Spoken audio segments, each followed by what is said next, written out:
উল্টে যায় না যেন। ঠিক আছে বাবা, একটু ব্রাউন ব্রাউন হয়েছে না গাইস?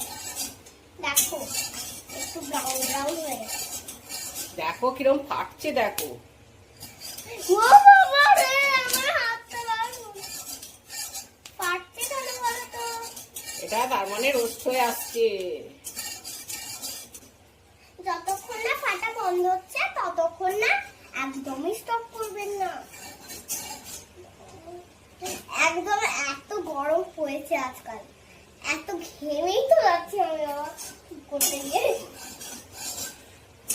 দেখুন, দেখো গাইস কিরকম বাদামগুলো ফাটছে না। যতক্ষণ না ফাটা বন্ধ হচ্ছে ততক্ষণ স্টপ করা যাবে না। হ্যাঁ, এটা ঠিক বলেছে।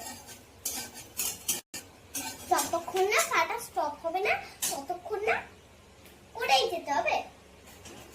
যদি ফাটা স্টপ হয়ে যায় তাহলে স্টপ করতে হবে। হ্যাঁ, তাহলেই বন্ধ করে দিতে হবে। তখন বুঝতে হবে যে এটা বাদামটা হয়ে গেছে ভাজা।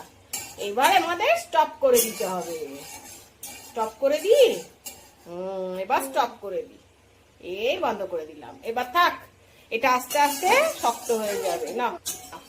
এবার ঠান্ডা হতে দিই, ঠান্ডা হলেই বাদামটা শক্ত হয়ে যাবে। ব্যাস, রেখে দাও, এবার ঠান্ডা হোক। হ্যাঁ, আমার পুরো কান্না হয়ে যাচ্ছে একদম। রান্না করতে করতে এত ঘেমে গেলাম না, জলই খেতে হচ্ছে এগুলোকে।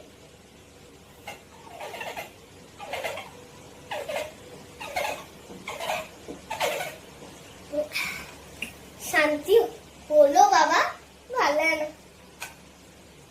বাদামটা এদিকে ঠান্ডা, তারপর এইদিকে চিনিটা আমরা রেডি করে নিই। দেখো আমি বাদামটা এবার ঠান্ডা হয়ে গেছে।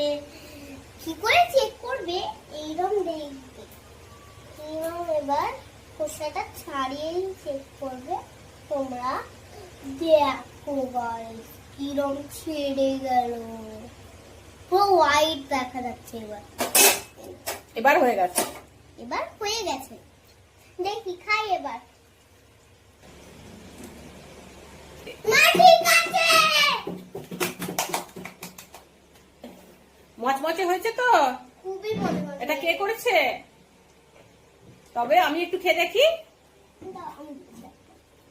দাঁড়াও, আমি দেবো তোমাকে। মানা তো খুব ভালো বাদাম ভেজেছে। এবার বাদামের খোসাগুলোকে সব ছাড়িয়ে নিতে হবে। চলো।